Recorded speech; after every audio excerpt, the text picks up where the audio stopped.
Deon exchanged greetings with his brother and glanced up to see familiar features, a pair of green eyes and dark hair, that characterized the Hart family. It was an unexpected encounter for Deon, as he hadn't anticipated seeing them again, especially not someone he didn't want to meet, Cruel.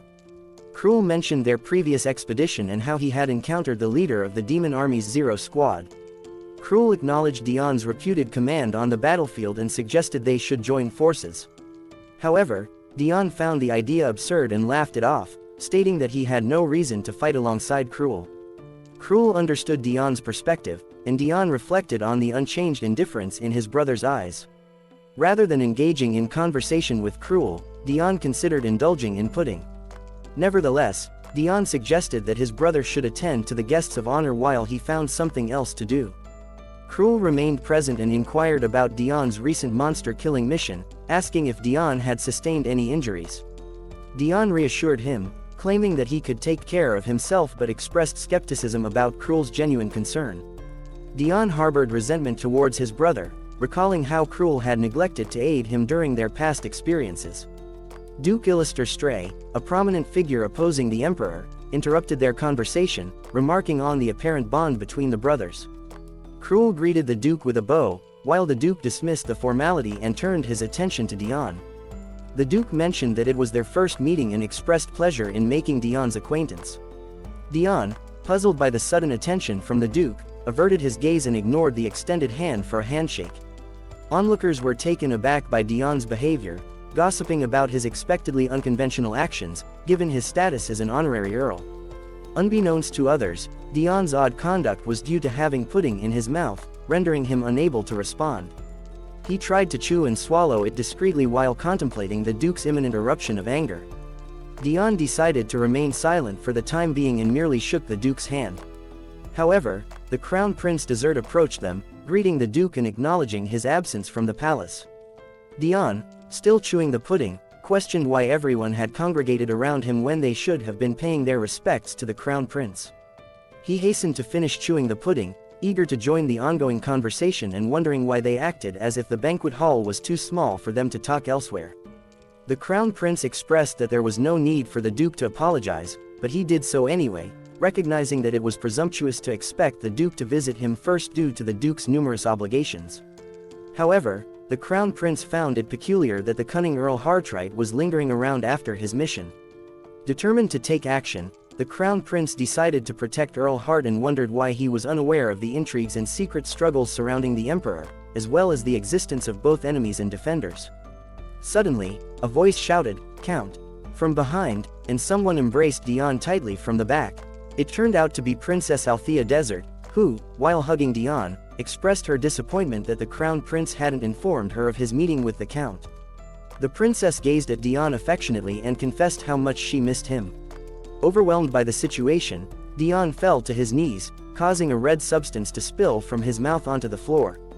Startled, the Crown Prince called for the Imperial healer urgently, assuming it was blood. However, they were mistaken. It was actually pudding. Despite Deon's attempts to assure everyone that he was fine, no one believed him. Even Lean blamed herself for not noticing his condition. At that moment, the Emperor, accompanied by General Nessius, the first hero of the Empire, entered the hall and inquired about the commotion.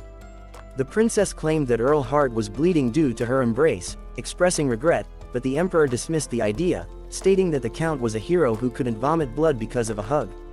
The Emperor suggested that the Count might have suffered an internal injury from an ambush on the way to the palace. He offered to summon an Imperial healer, but Deon declined, insisting he was fine. Confused as to why no one was listening to him, Deon realized that the strong scent of perfumes in the banquet hall masked the true nature of his condition. The Emperor concluded that if Deon refused the healer because of the Demon King's curse, even the Emperor's healer wouldn't be able to help. Hearing this, Deon contemplated pretending to feel unwell and returning home, especially since he had already achieved his goals and met with the Emperor. Suddenly, he felt dizzy and began to fall, but someone's hand steadied him. He thanked the person, only to discover it was his brother. Deon glared at his brother and expressed his lack of need for Cruel's assistance, questioning why his older brother was displaying kindness today. Cruel, who had been the target of Deon's deep hatred during the 8-Year War, now dared to feign concern. The emperor advised Deon to go home if he wasn't feeling well, and Deon apologized before leaving the hall with a sigh of relief. Cruel, the elder brother, watched him depart with a sense of sadness. Duke Stray and Cruel Heart left the banquet together, and the Duke expressed indignation at the emperor's tolerance towards Deon Hart. The Duke believed that the Earl's disrespectful behavior towards the guest of honor, organized by the imperial family, should have been punished, but the emperor justified it by stating that the Earl was feeling unwell. Cruel faced criticism for displaying excessive kindness towards his brother. Cruel explained that he only wanted to maintain a pleasant atmosphere in the presence of the banquet's guest of honor. However, the Duke argued that Cruel's true intentions were known to him. In the past, Cruel had approached the Duke seeking sponsorship. He promised to become the Duke's most skilled swordsman if the Duke supported him. The Duke, aware of the history between Cruel and his younger brother, viewed Cruel's request with suspicion. He believed that Cruel, who had suffered the loss of his entire family at the hands of his brother, could have chosen various paths for survival. Nonetheless, Cruel approached the Duke, and the Duke, recognizing Cruel's loyalty, agreed to sponsor him. Despite granting his support, the Duke remained curious about Cruel's true motives. In a conversation, the Duke recalled their previous discussion, where he had pondered whom Cruel sought to protect. Finally, the Duke realized that Cruel's aim was to protect himself from Deon Hart. Cruel affirmed the Duke's intuition. Duke Illister Stray expressed satisfaction with this revelation, stating that their goals were aligning. He believed that Deon Hart, the Emperor's loyal subordinate, needed to be eliminated. While Deon's loyalty to the Emperor was not the sole reason for his elimination, Illister Stray argued that Deon posed the greatest threat to the Empire and had to be assassinated at any cost. After returning home with Leanne, Deon sensed the smell of smoke.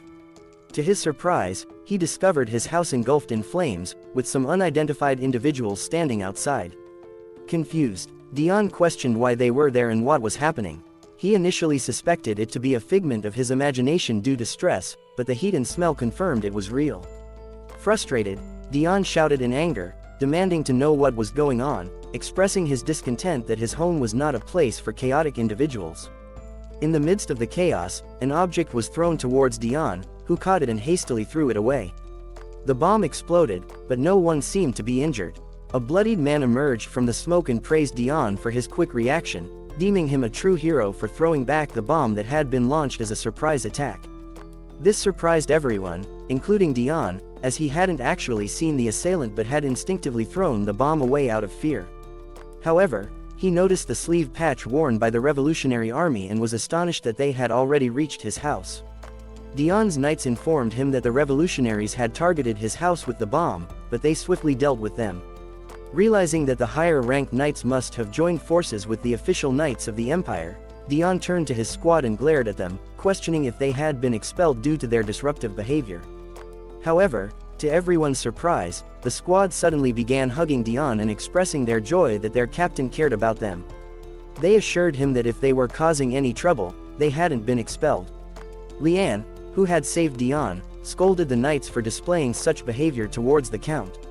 Deon was grateful to Leanne for diverting the attention from him and thought that the Revolutionary Army clearly intended to harm him, although he couldn't fathom what he had done to provoke them. In the midst of the chaos, Deon noticed two survivors attempting to escape. Realizing that he needed information about the Revolutionary Army, he knew he had to capture at least one of them alive. Suddenly, a shadow swiftly intervened, striking the two survivors forcefully. It was Remember, and Deon realized that this man was no ordinary butler. Remember greeted Deon and expressed his delight that Deon had believed himself to be in mortal danger but had successfully thrown back the bomb at his attacker. Remember then inquired if something had happened at the Imperial Palace, noting Deon's tired appearance, even though it had only been half a day since they last saw each other. Deon began to respond, intending to say that nothing was wrong, but Leanne interrupted and informed Remember about the ambush they encountered on their way to the palace. She mentioned the possibility of Deon having internal injuries worsened by fatigue. In response, Remember suggested that the Count should rest while he took care of everything. Remember outlined the plan to destroy the Emperor, emphasizing the need to deal with three key individuals first. The first was General Nessius, the supreme commander of the 8-year war in the Emperor's personal guard. The second was Chancellor L, known for his skillful policies and financial management that kept the population calm. The third was Deon Hart, the commander of the vanguard in the 8-year war and the emperor's loyal subordinate who operated covertly, making his presence unpredictable and difficult to track. Remember gazed at Deon, acknowledging the challenge posed by his role. In a passionate outburst, the revolutionary declared that despite their failure, the revolutionary army would not give up and would kill the emperor's dog, referring to Deon. However, the knights did not appreciate this proclamation. One of the knights, unable to tolerate it, seized the revolutionary and rebuked him, stating that since the beginning of the 8-year war, they had never fought for the emperor but solely for Deon Hart. The knight swiftly struck down the revolutionary. Remember, who had witnessed the scene, understood that more lives would have to be taken, but now they had to report that no prisoners were left alive. Everyone has a hard life in the city slums, but homeless children. In the city slums, where life was particularly harsh, a little girl sat on a dirty street near a wall, desperately hungry. She attempted to scrounge for food but was caught and beaten.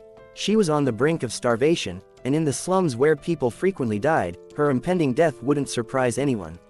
She wondered if anyone would mourn her passing at all. Suddenly, footsteps approached, and someone remarked that she was nearly dead. It was a boy named Paul, who stated that there was nothing more to be done and that he would offer her a bun. The girl was astonished that he had managed to obtain bread and asked where he had gotten it. The boy replied that it was from the Church of the Atonement, leaving the girl greatly surprised. Paul explained that people from the Church of the Atonement visited the slum and provided free bread and water to the residents. The girl found it hard to believe that someone would give things away for free, suspecting that there might be something hidden in the bread. However, Paul disagreed and told her that their neighbor had eaten the bread without any issues. The girl argued that the neighbor would eat anything if it was free, but Paul insisted that he was telling the truth and expressed his concern for her well-being since she hadn't eaten for a week. The girl expressed surprise that the Church of the Atonement, which wasn't affiliated with a religion and required a fee to be part of their congregation, would do something like this. She doubted that they genuinely provided water and bread without any ulterior motives. This angered Paul, who told her that she could choose not to believe and that he would go to the Church of the Atonement himself and do as he pleased, even if it meant throwing away the bread. Upon hearing Paul's words, the girl called out to him and said she would go with him. However, she believed that it didn't matter if the bread and water were poisoned, or if she starved or died from consuming them. She believed that whether they brought salvation or damnation, it didn't make a difference. Meanwhile, Deon had returned to the Empire a week ago, and the estate that had been on fire was almost cleaned up. His knights, who had returned unexpectedly, were given their own residence. However, Deon found himself with a lot of tasks to handle at home, including a suggestion to build another dam on the territory of the Hart family. He questioned the butler, Remember, about who dared to propose such an idea, but Remember calmly informed Deon that he was the one who suggested it. Deon rapidly changed his mind, approving the suggestion and considering it a good idea. Deon realized that he couldn't take Remember's presence lightly, as the butler had potentially saved him from unknown dangers by bringing the documents.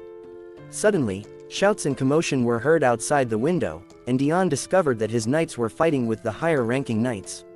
He acknowledged that conflicts were expected, as the knights of the manor and the higher-ranking knights had a long-standing history of animosity.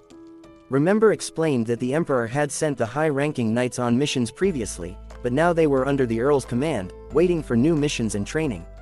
Deon asked Remember why the emperor had returned the knights to him, expressing surprise and a longing for the demon realm, where he had more freedom. Remember suggested that the emperor returned the high-ranking knights because he was concerned about the count's well-being. That it was a standard practice to return family knights, even if they had become imperial knights, to avoid treason. Remember argued that the emperor wouldn't have returned the earl's troops if he didn't believe in Deon's loyalty. Deon considered Remember's perspective and wondered if the emperor simply couldn't get along with the high-ranking knights, who were known as Earl Hart's mad dogs for a reason.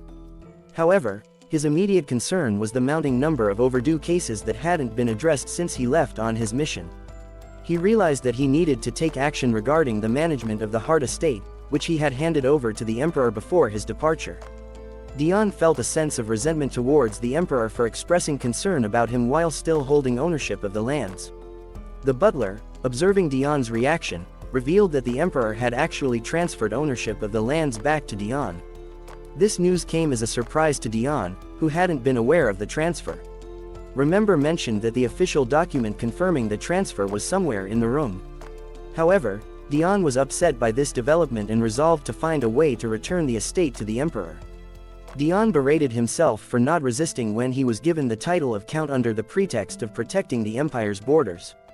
He admitted that although the Hart estate was located on the border between countries, he had never truly desired it due to the negative memories associated with it. Determined to address the situation, Deon decided that he needed to visit the emperor and discuss the matter.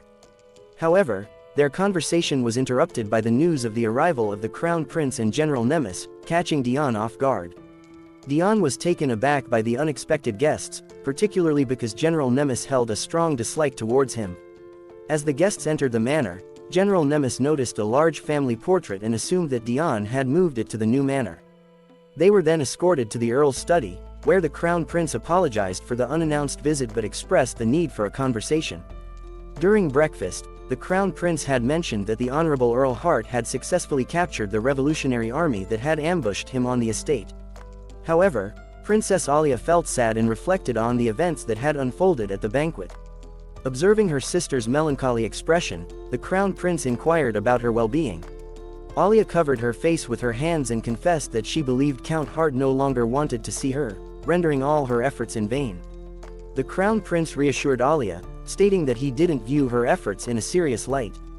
However, Alia suddenly stood up and demanded that her brother acknowledge her beauty and princess status, even though she had never used her charms to manipulate anyone. She insisted that, as a young girl, she had the right to be inexperienced in romantic affairs. Alia continued to worry, expressing her desire to avoid causing further trouble to Count Hart, who had even experienced physical distress as a result of the events. Crown Prince Eduardo clarified that he had repeatedly stated that the Count's condition wasn't caused by Alia's actions, despite her clinging to him. Alia expressed her intention to apologize to the Count in person and insisted on seeing him. However, Eduardo firmly refused, explaining that whether she went to him or summoned him to her would create a scandal. Alia suggested that a scandal could be advantageous and that she would use it as an opportunity to marry the Count. Eduardo sternly urged her to stop, pretending to him that she didn't love Count Hart and that her affections were merely a facade. Alia countered by stating that even if she didn't love him, she could marry him for the sake of the imperial family. The Crown Prince expressed that if Princess Alia revealed her logical thinking and abandoned her scheming, he would gladly support her. However, he warned her that presenting herself as a foolish princess would raise suspicion. Nonetheless, Alia insisted that everything was fine and that she and the Earl should be together. She mentioned that the nobles were already discussing the succession to the throne and that their plan involving Hart was still in motion. Alia claimed that she had already expressed her feelings for him, and everyone was aware of it. She believed that no one would dare to challenge the Earl, and if they could align such talent with the imperial family, the empire would become stronger. Surprisingly, the Crown Prince affectionately stroked Alia's head and acknowledged her good intuition. He reiterated that she had the power to halt the plan at any time. Alia smiled at her brother and requested that he find out what Count Hart thought of her, as it would be detrimental if the favorite of the emperor was upset about the incident at the banquet. In the Count's office, the Crown Prince pondered their purpose for being there. He realized that they were not only investigating if Alia's behavior had upset the Count but also attempting to compel him to serve the emperor. Deon, observing the guests, couldn't comprehend why they had come to him. Count Hart greeted the dignitaries, and the Crown Prince apologized for the unexpected visit, stating that they needed to talk. Deon inquired about the purpose of their visit, and Oppius expressed his desire to discuss something with him. The general mentioned that he also had some business to attend to. Recognizing the intense animosity from General Nemesius, Deon was surprised by the depth of the general's hatred towards him. The Crown Prince began by apologizing for the princess's behavior at the banquet, acknowledging her rudeness. Noting that she had been seriously reprimanded by the Crown Prince, ensuring that such behavior would not recur for a while. Deon, however, dismissed the incident, stating that nothing serious had occurred at the banquet, and there was no need for an apology. The Crown Prince was relieved to hear that the Count was not angry with them for the incident. Deon marveled at his own astonishment but recognized that it was not the first time the princess had behaved that way, understanding it as a display of affection. He considered it foolish to be angry over it. However, the Crown Prince had more to discuss. He requested a favor, causing Deon to grow increasingly nervous. Surprised him by asking if they could be friends. The Crown Prince expressed his desire to establish a closer relationship but acknowledged the Count's busy schedule, which resulted in their infrequent encounters. Deon was taken aback, questioning whether he had traveled all this way just to make such a request. Explained that the constraints of being the Crown Prince prevented him from freely visiting the person he wished to build relations with. Thus, he used the pretext of apologizing for his sister's behavior as a means to approach Deon. He concluded by asking if such an offer seemed too awkward for the Count. Deon considered the question peculiar. How could he accept such a preposterous offer? He began to express his indignation, but upon seeing the way the general looked at him, he realized he couldn't refuse. Deon openly expressed his honor in becoming friends with His Highness the Crown Prince, but he couldn't help but notice the intense gaze of General Nemesis, who seemed prepared to harm him if he refused. The Crown Prince was pleased with Deon's response and declared that they would be friends from that day forward, committing to do everything in his power to strengthen their bond. Deon reluctantly agreed to this arrangement, expressing her happiness in being friends with someone highly regarded by the Emperor. Deon, wearing a sad expression, acknowledged his honor in return. The Crown Prince recognized the immense pressure on Deon but was delighted that he did not refuse, proving his good-hearted nature against the rumors. The Crown Prince looked forward to their camaraderie, urged Deon to visit the Imperial Palace whenever he was there, suggesting they could spar, drink tea, and discuss life. While Deon attempted to respond, the Crown Prince bid farewell, stating that there was no need for him to see them off. Deon still needed to speak with the general, and the Crown Prince anticipated their next meeting. With that, the Crown Prince departed, leaving Deon alone with General Nemesis. Once the Crown Prince left, the general informed Deon that the Emperor desired him to hand over a soldier from the Revolutionary Army. The soldier's identity and information on the rebel army's bases were of interest. As Deon was the one who captured the soldier, he had the right to refuse. Deon was relieved that the general got straight to the point and had no desire to engage with someone who harbored such hatred towards him. He affirmed aloud that he would hand over the prisoner. They descended into the underground prison, where the bound prisoner was presented by a knight. Deon informed the general that he could take the prisoner immediately. The general regarded Deon with suspicion and mentioned that according to the report, the ambush involved 3 men. One died in an explosion, one was captured, but the cause of death for the second prisoner was not explained. Deon inquired about the general's meaning, and the general directly asked if he knew how the man died. The general believed that he didn't despise people without reason and had observed Deon up close during the 8-Year War, uncovering the truth about Deon Hart and his sudden change in personality. It was during Deon's time as a private soldier when a weak child was assigned to his squad, someone who resorted to cruelty for survival and eventually descended into insanity to avoid death. One day, General Nemesis entered the child's tent and conveyed that while no one would blame him for the chosen path of survival, he would have to accept the guilt for his actions. The child suffered from guilt after each battle, but the general realized that the guilt had split the child's personality into 2, with one persona activated during bloody and brutal battles, guided solely by the instinct to survive. The other persona participated in ordinary battles and retained only those memories, while the child justified the absence of memories from the bloody battles as a trick of the mind. Deon was relieved that he managed to survive without engaging in further violence. The general held a deep disdain for Deon, believing that he had abandoned his humanity by adopting an extreme approach to survival and suppressing the inherent guilt within every person. The general questioned how long Deon could continue deceiving himself and ignoring his own actions. When asked about the death of the second prisoner, Deon admitted that he wasn't present at the scene and could only recount what he had been told, which was that the prisoner had been torn apart by wild dogs. The general accepted this explanation but remained skeptical, suspecting that Deon had taken advantage of the unstable nature of the commit the murder while leaving no memories of the act. The general found Deon to be a truly dangerous man due to his weaknesses and the burden of responsibility he carried. Consequently, the general couldn't understand why the emperor kept such a dangerous and unstable individual in his presence. After the guests departed, Deon returned to his office and unintentionally fell asleep in his chair. He was awakened by Remember, who had been waiting in the shadows. Remember inquired about Deon's well-being and mentioned that the doctor had been called to examine him while he slept. The doctor attributed Deon's unconsciousness to fatigue and stress, which Deon was already aware of due to his fluctuating blood pressure. Remember proposed sending the High Knights on a monster-taming expedition to alleviate some of Deon's stress. Deon liked the idea, as it would keep the knights occupied and prevent them from causing trouble.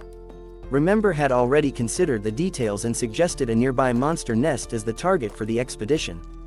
Deon agreed and instructed Remember to send the knights to deal with the nest as soon as possible. Deon hoped that once the troublesome creatures were dealt with, he would finally be able to find peace and rest. However, his expectations were disrupted when a group of men, including Lean, approached the border of his domain. Deon questioned why he was being brought along, and one of his knights explained that they thought it would be more enjoyable for him to be on a mission rather than sitting idle at home. They believed he missed the thrill of battle and bloodshed. Deon believed that it was for the best not to witness bloodshed, and he couldn't understand why the knight was spouting such nonsensical ideas. He initially wanted to decline the trip, but he found himself unable to do so when he was strongly urged to join the mission by the squad. One knight even fell to his knees and tearfully begged Deon to come along, emphasizing that he was an integral part of the High Knights and that they couldn't embark on the journey without him. Deon had no desire to participate in such a dangerous mission and certainly didn't find pleasure in exterminating monsters at the Empire's borders. He expressed his inability to join the mission, stating that he needed to attend to the documents. However, the butler intervened and assured Deon that he would handle the business himself, allowing Deon to go on the trip. The High Knights were deeply concerned for their commander and believed that he was suffering from boredom in their absence. They firmly believed that only they could rescue him from the doldrums. When they learned that the butler was supportive of their cause, their pleas for Deon to accompany them intensified. Remember suggested that the Earl should join the mission, as it would be safer for him to be away since assassins might try to target him on the Hart estate. Remember also mentioned his intention to apprehend the person behind the assassination attempts while Deon was on the mission.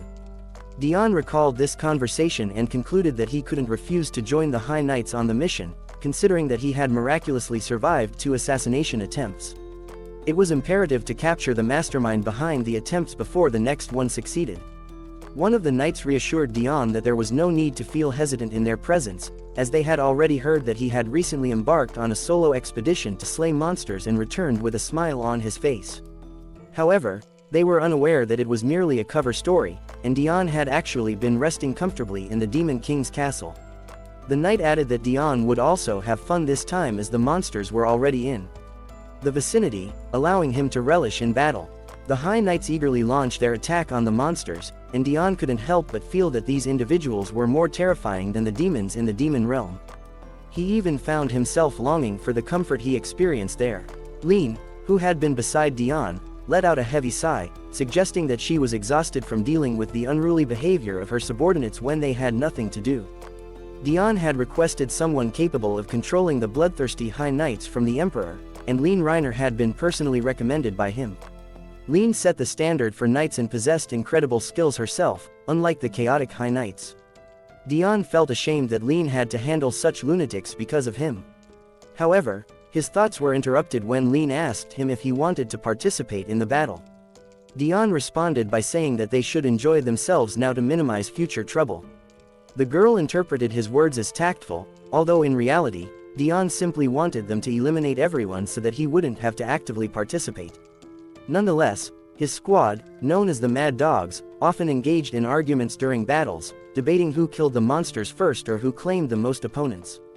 Deon also didn't escape notice, and one of the knights questioned why he was observing instead of engaging in the monster fight.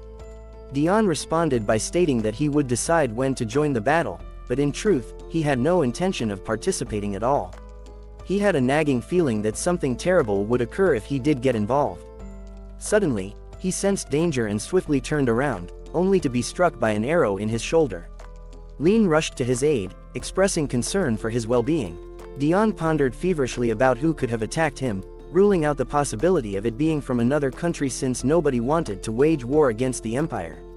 Thus, he deduced that it was yet another assassination attempt orchestrated by someone within the Empire itself. His suspicions were confirmed when masked men emerged from the forest. One of them expressed annoyance that Deon had evaded the arrow. In anger, Deon swore and asked Lean to cut the arrow as short as possible, allowing him to move more freely without obstruction. The girl cautioned that doing so would cause him more pain during the extraction of the arrowhead. However, upon seeing Deon's determined expression, she realized that arguing was futile. The arrowhead would gradually penetrate deeper, causing increasing agony, but dealing with it could wait. For the time being, there was an enemy to confront, leaving no opportunity for arrow removal. Assessing the situation, Deon instructed his mad dogs to prepare the drug. Two men were observing the scene, with one suggesting that the wounded individual resembled the third hero of Empire, Deon Hart. The second man concurred, noting Deon's blonde hair and the presence of bloodthirsty ghost knights, leading him to believe it was indeed Deon Hart. However, the first man became distracted and inquired about the ongoing conflict within the Empire. He had been aware of the squad tasked with exterminating monsters, but now it seemed an internal strife was unfolding, and the Empire's hero had sustained a non-healing wound. The realization struck him that only 2 years had passed since the conclusion of the 8-year war, and the renowned hero Deon Hart was already injured. It was unlikely that the Empire desired another war. Consequently, if they accused the assailants of attacking their kingdom, they could demand substantial reparations. During this time, Deon swallowed a couple of pills, which noticeably improved his mood. Lean questioned the nature of the pills, and Deon explained that they temporarily suppressed common sense. This revelation horrified Lean, who asked if the pills were illegal. Deon reassured her that their usage was simply unnecessary to disclose. The leader of the assassins gave the order to attack and eliminate Deon. However, the pills had already taken effect, and Deon launched his own counterattack. With remarkable speed, he leapt from his horse and subdued the nearest enemy without delivering a lethal blow. Looking ahead, Deon remarked that since he had captured one alive, he could dispatch the rest. One of the assassins cursed and attempted to strike, but Deon outmaneuvered him. Rising to his feet, he instructed Lean to ensure the immobilized assassin remained alive. He turned to his squad and inquired about their actions. The High Knights were perplexed by the question and stared at Deon in confusion. Deon killed another enemy and explained that on the battlefield, they were no longer High Knights but mad dogs. It seemed that they had begun to ponder whether they should display generosity, but Deon clarified that they needed to discard such notions. He questioned why they hadn't taken the pills yet, emphasizing that they needed to be ruthless in battle if they wanted to survive. He instructed them to abandon their conscience and only retain the ability to distinguish friend from foe, brutally eliminating anyone who threatened their lives. Deon warned that they wouldn't survive in this world unless they allowed madness to consume them completely, all in the name of survival. The leader of the assassins cursed and realized that their greed had led them to choose the wrong opponent. However, the financial offer was enticing, and they couldn't refuse. The assassin, addressing Cruel Heart, asked if everything was going according to plan. Initially, the Duke had ordered them to kill Deon Hart, but Cruel had added a small clause to the mission, promising them half the reward even if they only wounded the target. The assassin worried about the consequences if the Duke found out, but Cruel assured him that he would take full responsibility. The assassin observed the new hero of the Empire and speculated that Cruel must harbor a strong disdain for Deon Hart. However, Cruel's actions often puzzled him, leaving his true intentions unclear. This brutal battle was filled with swearing, shouting, and dirty tactics, instilling fear in those witnessing it. The man at the center of the chaos had eyes that gleamed as he tore his enemies apart, resembling a bloodthirsty ghost. One dying individual was shocked that this man was hailed as a hero of the Empire. They believed they should never have gotten involved in the confrontation between the Empire's high-ranking individuals. How could one remain sane after encountering such violent psychopaths? It was no wonder they were called Deadly Ghost Knights instead of High Knights. These Ghost Knights appeared more like demons than humans. Deon approached the dying man and remarked that he didn't know if they had been blinded by greed or simply foolish, but it had led them all to their deaths. However, the assassin still had a choice to make before meeting his own demise. Deon stated that he didn't particularly enjoy torturing people, but he needed to extract the information about who was behind the assassination attempt. Emperor Eduardo Desert was organizing matters in his office when his chancellor informed him of a complaint from the Kingdom of Island. The emperor was taken aback, but the chancellor continued, explaining that the esteemed Earl Deon Hart had been occupied with slaying monsters near their borders. The kingdom contended that the battle they had engaged in, as a result of the ambush near the castle walls, constituted an attempted armed invasion. The emperor's first concern was the well-being of Earl Hart. The chancellor replied that the earl had been shot in the left shoulder with an arrow, rendering his arm unusable for about a month. The emperor smiled faintly and inquired about the Kingdom of Island's request for reparations, which confirmed his suspicion. The emperor believed that their decision not to go to war was influenced by Count Hart's injury, but he voiced aloud that he had remained silent for too long, allowing the neighboring kingdom to grow insolent. The chancellor began to speculate about the emperor's intentions and attempted to alter the course of events in advance. He proposed accusing the kingdom of Elan of orchestrating an ambush to corner them.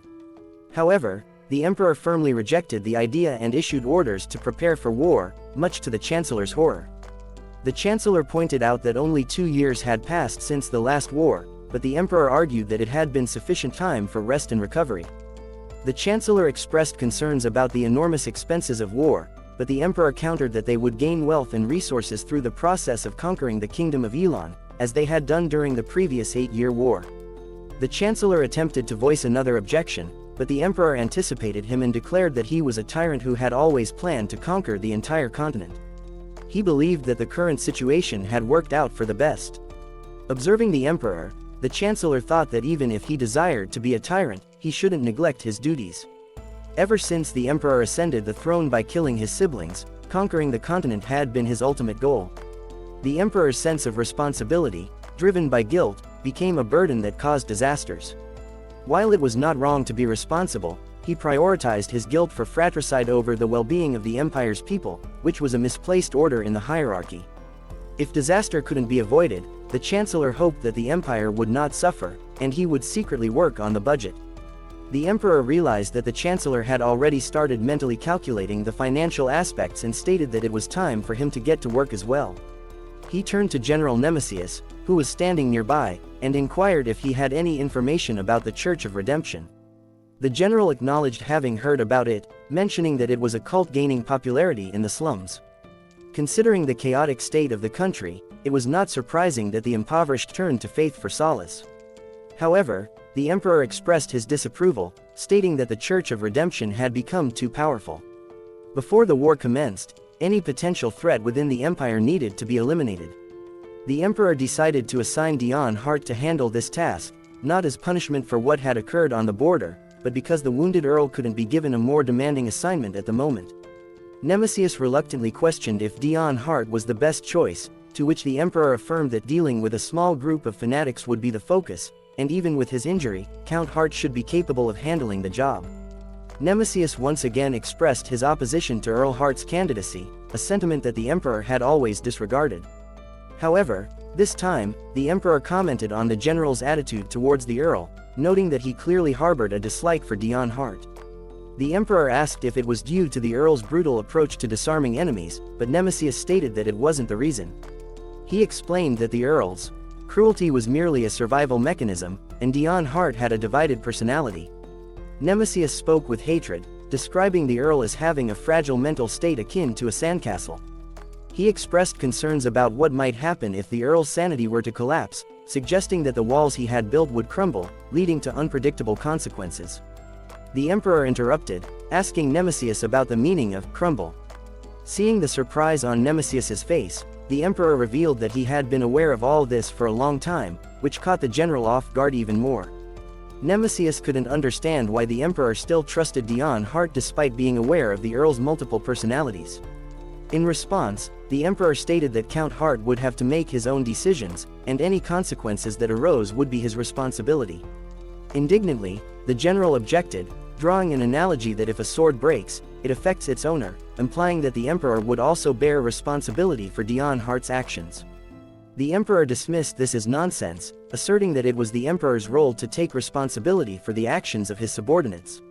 Nemesius attempted to speak again, but the emperor declared the subject closed. Eduardo acknowledged that although he had chosen the path of a tyrant, he could be a great ruler for those he valued. He forgave the general's current disrespect and emphasized the importance of not repeating such mistakes. The emperor understood Nemesius's fears but assured him that there were reasons for keeping someone as dangerous as Deon Hart close to him. One day, Deon Hart approached Eduardo and sought permission to exact revenge on his own family. Eduardo saw in him a clear sense of hatred, a murderous intent, and 8 years of accumulated rage towards his family, nurtured since he was sent to the front at the age of 14. When Deon Hart was finally recognized for his services, he appeared before the emperor seeking permission for his revenge. Eduardo believed that Deon Hart was feared by the nobles due to the way he had seized the throne, and thus, there was no reason to refuse him. However, he questioned whether Deon was valuable enough to allow the destruction of a respected family. Despite already deciding to use Deon as his weapon, Deon had asked what he had to do to earn permission. The emperor replied that the empire's hero was embarking on an expedition to slay the demon king, and Deon had to accompany him. The outcome was astounding as Deon managed to retrieve the corpse of the fallen hero after the expedition. Eduardo asked Deon once again if he still intended to destroy his own family, to which Deon confirmed his intentions. The emperor believed that with such accomplishments, Deon should be acknowledged as a hero, even without possessing the hero fragment. After receiving permission to carry out his plan, Deon expressed gratitude to the emperor and departed for the Hart estate. However, things did not go as Deon had hoped. Late that night, Cruel Hart noticed that Deon Hart had killed the people of the county, but Cruel himself managed to survive in the end. Cruel Hart emerged as a trump card against Deon Hart, leading to Deon killing his own family. The only survivor was Cruel Hart, and in order to eliminate his brother, Deon still relied on the protection of the emperor. Cruel Hart now served Duke Illister Stray, and the two brothers found themselves in conflict. As long as Cruel Hart remained alive, Deon Hart would remain loyal to the emperor. Deon found himself surrounded by a pool of blood, with bloody, zombie-like people scattered around him. He felt scared and confused, hearing a whisper urging him to embrace madness for his own survival. Panicking, Deon clutched his head, unaware of what was happening. Suddenly, a hooded man closed his eyes and whispered for Deon to forget and ignore what had occurred. Deon woke up startled, relieved that it was only a dream. He wondered if he had been struck by an arrow from an assassin during his border expedition, while he was engaged in monster slaying. Upon returning to the Hart Manor, Deon was surprised to find that all the problems had been resolved while he was unconscious. He still remembered the strange dream, attributing it to the wound on his shoulder. Deon intended to ask the butler about a spy he had been searching for, but the butler was absent. Instead, the butler's assistant informed him that it was expected but unexpected that the spy turned out to be the butler. They needed to uncover the identity of the client who hired the spy. The spy, enraged, demanded to know who the butler, remember, was. The butler remained calm and unperturbed, knowing he could gather information from another source, a bird flying overhead. The assistant was instructed to follow the bird and uncover the spy's connections and the mastermind behind the attempts on Deon's life. Finally, Remember dismissed the dead spy by placing a termination paper on his corpse. Remember entered Deon's room, greeted him, and inquired about his well-being, having heard of his injury. Deon explained that the arrow had only grazed his left shoulder, not disrupting the routine of the manor. Deon was relieved that there was a pile of paperwork to attend to, providing an excuse to avoid further conversation. He noticed the scent of blood on Remember and asked if the butler was injured. Remember, taken aback by Deon's ability to smell blood, clarified that he had recently dealt with a spy, and the scent must have transferred to his suit. Remember expressed his initial intention to capture the spy alive but acknowledged that the spy's death was an accident, for which he apologized. Deon responded by stating that there was no need to apologize if the spy's death was unintentional. However, he was shocked to think that the butler had potentially found and killed the spy himself, which was unsettling since it was not a butler's typical role. Deon had always believed that Remember was just a butler from a small settlement in the central continent, but it seemed there was more to him than met the eye. Remember mentioned hearing about Deon's encounter with assassins during a mission and asked if Deon had discovered any information. Deon turned away slightly and admitted that he had been unable to identify the person who had ordered the attack, as all the assassins were now deceased. Even if the assassins had revealed something, Deon couldn't recall any details. After listening to Deon, the butler remarked that since both of them had failed to uncover anything, it indicated that the perpetrator was cunning and likely from a prominent family. Therefore, they needed to take the situation seriously. The butler narrowed down the circle of suspects to the Revolutionary Army, an enemy country, or Duke Illister Stray, the head of the nobility. However, the most probable suspect appeared to be Duke Illister Stray. Dealing with such a formidable adversary required assistance, so they should seek help from the emperor. Deon appreciated the butler's assistance and the wise counsel provided. Since Deon was already planning to visit the emperor to decline the Hart estate, he could also discuss the matter of Duke Illister Stray and request permission to retire and live a peaceful life. Upon arriving at the emperor's residence, the servants informed Deon that he would have to wait because the emperor was engaged in a private meeting with Duke Illuster. Deon had anticipated seeing the emperor immediately but now had to find something to occupy himself until the emperor became available. However, at that moment, he heard his name being called joyfully. It was the princess, who eagerly wanted to run up to Deon and hug him, but the crown prince restrained her. The crown prince apologized for his sister's behavior, and Deon respectfully greeted them as etiquette dictated. The crown prince insisted that formalities were unnecessary and declared that they were friends. He had overheard that Deon needed something to keep himself occupied before meeting the emperor, and the crown prince had an idea. They all ended up in a gazebo, seated at a table with tea. Deon expressed his gratitude for the opportunity to spend time with the princess and crown prince, but he regretted not knowing about the meeting beforehand and would have timed his arrival accordingly. The crown prince noticed that Deon frequently drank tea and suggested providing him with tea to take along.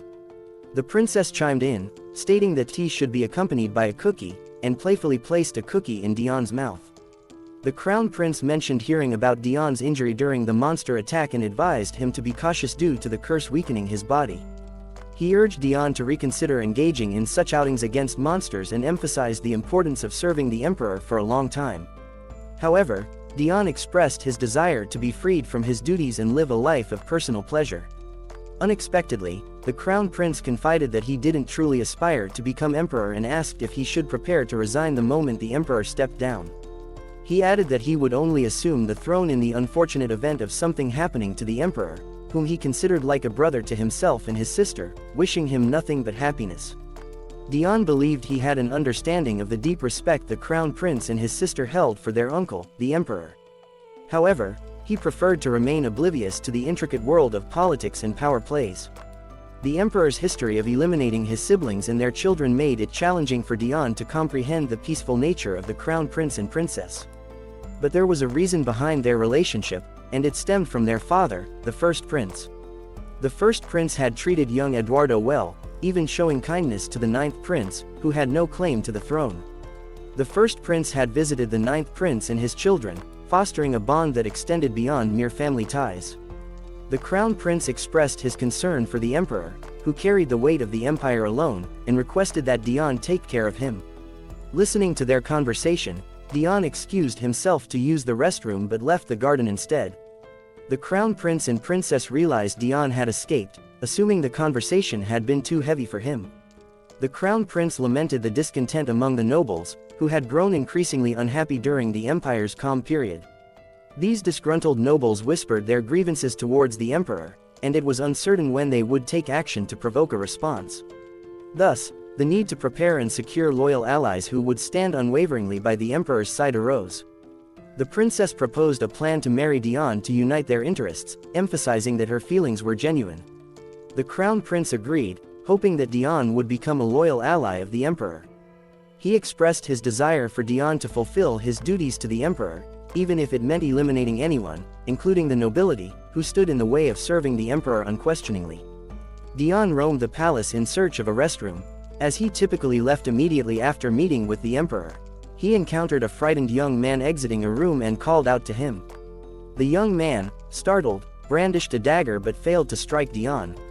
Instead, Deon evaded the attack and unintentionally caused the young man to stumble, dropping a stack of papers he held. The young man, fearing that Deon had discovered something, attempted to eliminate him as a witness. Despite numerous failed attempts, the criminal managed to successfully steal the correct document. Realizing that his chances of escaping were slim, he decided to strike at an unexpected moment.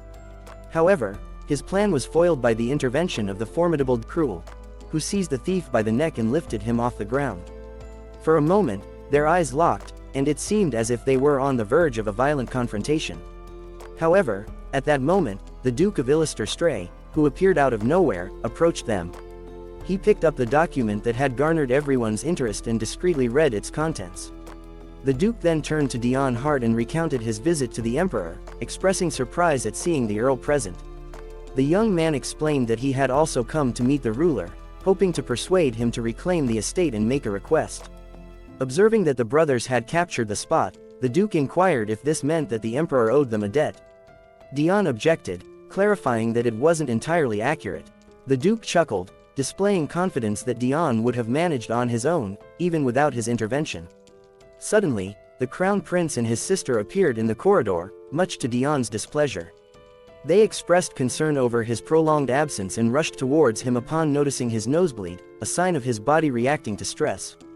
Despite Deon's reassurances of his normal health, the agitated Crown Prince insisted on summoning a healer. Althea, in particular, displayed great distress. The Duke of Illuster-Stray suggested that Deon had been wounded while fighting the spy, speculating that the weapon might have been laced with poison. As the doctor hurried down the hallway, the prince pleaded with Deon to remain composed. The doctor, upon recognizing his patient, was also greatly distressed, as the highest-ranking individuals of the Empire had gathered around. The doctor was taken aback when he realized that Deon Hart was once again in need of medical attention. Amidst the banquet, news reached the doctor that Count Deon Hart required urgent care. Hastily, the doctor rushed over, only to find that Deon had vanished, leaving only high-ranking officials in his wake, which startled the doctor. The doctor attending to Deon was visibly anxious and trembling, catching Deon's attention. Deon wondered to himself why the doctor was trembling. The Crowned Prince inquired the doctor if Deon had been poisoned. The doctor reassured him that there was nothing particularly wrong and that Deon's injury was minor. The Crowned Prince grew furious, questioning how Deon could have vomited so much blood. He commanded the doctor to conduct a thorough examination, to which the doctor agreed. Suddenly, a voice from behind suggested that this incident was a manifestation of the Demon King's curse. General Nemesis, with his unmistakable tone, made the remark, further unsettling Deon. He couldn't comprehend why more people were converging in that location. The general stated that he had come to deliver the Emperor's message, as the ruler was prepared to receive Earl Hart. Deon felt the weight of Nemesis' disapproving gaze upon him, intensifying his unease. Finally, the young man's wish came true, and he was able to proceed to the ruler's office. Before leaving, he thanked the Crown Prince for his concern but informed him that it wasn't necessary to go through the trouble. Elpis regarded the Count with regret, sensing his reluctance to burden others, knowing that there was no way to break the curse of the Demon King. After defused himself, he found himself sitting in a carriage, deep in thought. The Duke contemplated the document he had witnessed earlier, the one the spy had attempted to steal. Despite the Emperor's assurances, it was undoubtedly a budget for the war. With that in mind, the Duke decided to proceed cautiously in order to achieve his goals. During their meeting, the ruler inquired about Deon's well-being, having already heard about the injury sustained during the spy's capture. Although the Count assured the Emperor that he was fine, his sweating caught the ruler's attention, prompting him to request that Deon not conceal his condition. The Emperor then urged Deon to take care of himself, recognizing him as one of the Empire's most valuable talents. Surprisingly, Hart actually felt fine, aside from needing to use the restroom before the meeting. Finally, the ruler questioned the reason behind Deon's sudden visit. As Deon attempted to mention the estate, the Emperor interrupted him, immediately dismissing any notion of returning the estate or similar matters. The Earl tried to decline the task of dealing with the Ghost Knight, but once again, the Emperor refused, calling the resignation request nonsense and instructing Deon not to bring up such matters again. Hearing this infuriated Hart, but he managed to maintain composure as the ruler expressed willingness to fulfill one of Deon's requests if the guest himself would run an errand. The Emperor handed Deon a document, which left the Count puzzled. It pertained to the Church of Redemption, and the ruler requested that Deon take care of it and its followers. However, the young man was already tired of such tasks and contemplated refusing the assignment, despite the potential fulfillment of his desire. Nevertheless, he felt compelled to inform that he had made the same condition to Cruel Hart. Deon immediately regretted his agreement, realizing that he had fallen into a provocation. However, refusing was impossible, especially since the nature of his brother's desire remained unknown. It was imperative to stop him at any cost. Contrary to Deon's feelings, the Emperor rejoiced because the request to destroy the church had actually originated from the Duke of Illuster-Stray. Although he was unaware of the Duke's motivations, the ruler could not let his plan succeed. He then turned to the Count and informed him that anyone who completed the task first would have their wish fulfilled. The promised reward was merely an excuse to ensure Deon could not refuse. Additionally, it would be preferable to reward the individual on the Emperor's side more generously, specifically Edward Desert. Deon rose from his seat, discreetly slipping the errand document into the inside pocket of his uniform. Given the unusual turn of events, he was confident that he would gain the upper hand over the detestable Cruel. While sitting in the study of his estate, Deon perused through the documents, feeling a sense of resentment. He reluctantly sipped the tea brought by the butler, remember, who noticed the gentleman's displeasure. The butler was surprised since it was the same drink that the crown prince had offered to Deon during his visit to the palace. However, despite the pleasant aroma, each sip triggered an urge for Deon to visit the restroom, reminding him of a recent incident. Remember also drew Deon's attention to the elixir placed next to the teapot on the tray. The butler explained that it was a medicine provided by the palace doctor, promising favorable effects on the body. He reassured Deon that there was no need to worry about poisoning, as the elixir had already been tested. Soon, Dame Lean entered the office and reported that the investigation had concluded. She shared that the Church of Atonement was a cult that primarily spread its influence in the slums. They attracted believers by offering free bread and water, unlike similar organizations that demanded allegiance or donations. However, the vague concept of redemption puzzled Deon, and he speculated that the distribution of food and water would likely be costly.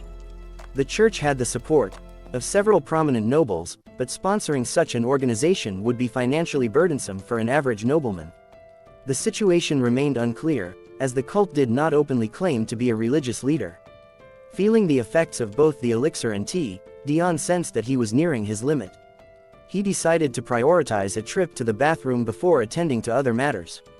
Impressed by his confident stance, Lean assumed that Deon himself had chosen to investigate, setting an example rather than merely giving orders to his subordinates.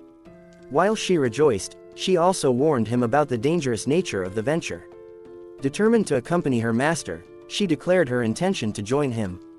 Deon was initially perplexed about the reasons for Lean's decision, but he soon realized the situation as they found themselves on the path leading to the main headquarters of the church. Lean suggested concealing Deon's identity, and the butler had prepared a tattered robe for that purpose. However, Deon panicked as he was unprepared for this turn of events. He hadn't even had the chance to use the bathroom due to Lean's overenthusiasm. Faced with the unexpected circumstances, Deon decided to leave before proceeding further. He assured Lean that he would return shortly and instructed her to remain vigilant. However, Lean refused to let her lord go alone and followed him. To her surprise, when she rounded the corner, Deon had already vanished. Concerned about his frail appearance and recalling all the symptoms she had observed, Lean arrived at a dreadful conclusion: the curse of the Demon King. Relieved to be walking down the alley, expressing gratitude to the hospitable hosts who had allowed him to wait until Lean left, Deon's relief was short-lived as he turned the corner and encountered Cruel standing before him. The mere fright caused Deon's weakened body to spurt blood, but he refused to show weakness in front of his detestable brother. Cruel reproached Deon for his inability to stay still with his wounded arm, particularly referring to the wound inflicted by the spy during the sortie against monsters. Cruel didn't bother concealing his frustration over the failed assassination attempt. At this moment, Deon was certain that his brother was behind the assassination plot. Filled with determination, Deon drew his dagger, intending to kill the scoundrel. However, the confrontation was interrupted by Lady Lean, who had arrived and called out to Cruel. Observing the bruises on her lord's face, her conviction about the curse grew stronger. The girl berated herself for allowing the Earl to leave alone, despite his reluctance to burden her with his care. Eventually, she decided that she had to confront Cruel, who seemed familiar with her brother's companion. However, the Count commanded her to stand back, acknowledging that it would be satisfying if Cruel were to die. Despite being considered a hero of the Empire, Cruel was not favored by the leader of the Ghost Knights. He inquired about his younger brother's intentions, but Deon chose not to respond, believing that Cruel had no intention of engaging in combat. Deon decided it was best to cut off communication and ignored Hart's warning about the dangers of contacting the church.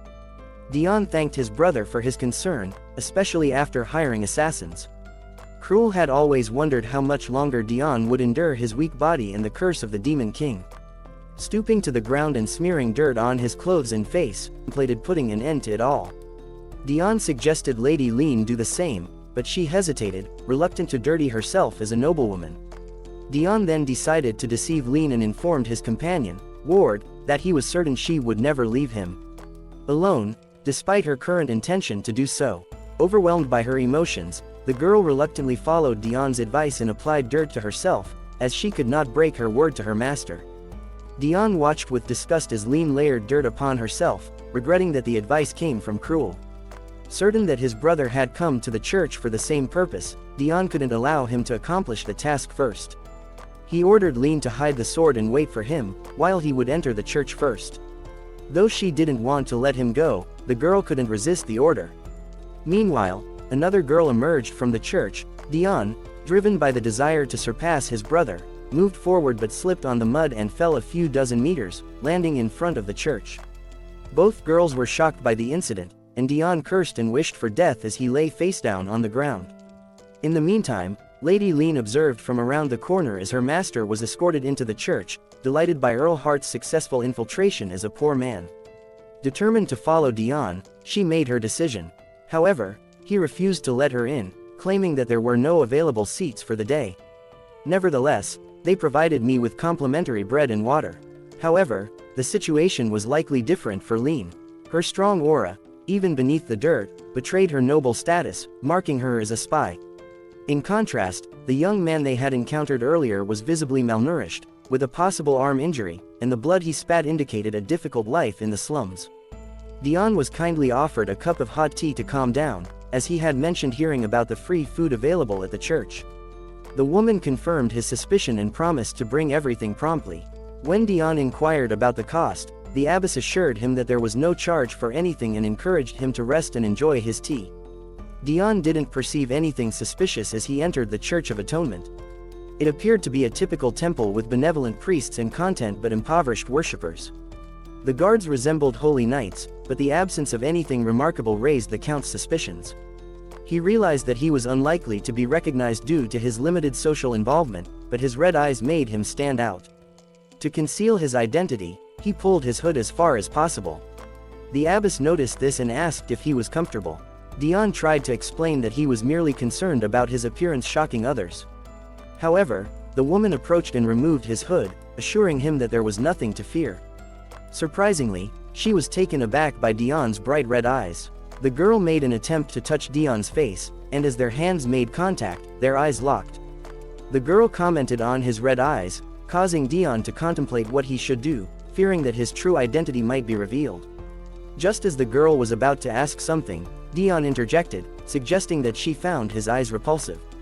He shifted his gaze away, stating that he knew she wouldn't approve, as even his own family had abandoned him because of his eyes.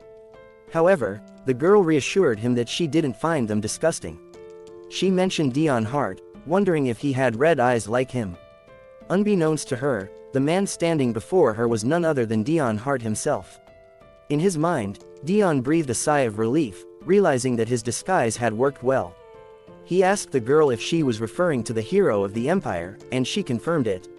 She mentioned that there were negative rumors circulating about him, such as him being a vampire or an evil ghost. She wondered why such rumors were spreading but was certain that he was a terrible man. Hearing this, Deon felt disheartened, knowing the false rumors that were being spread about him. The girl believed that the frail man in front of her couldn't possibly be the renowned Deon Hart. She inquired if he knew anything about the place they were in. Deon mentioned that he had heard about the free food and water provided here without any obligations. The abbess chuckled, stating that such was the perception of the Church of Atonement by most people. She went on to explain that this religion was established to deliver the oppressed and suffering from the tyrannical rule of Eduardo. According to her, the reason the poor endured such agony was directly attributed to the emperor. If he had governed the lands peacefully, they would never have experienced such suffering.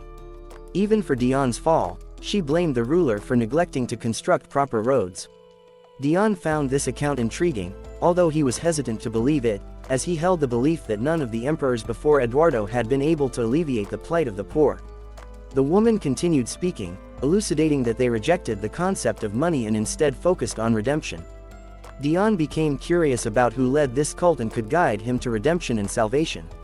However, he was met with a rebuff, being told that he would discover for himself once he became a member of the church.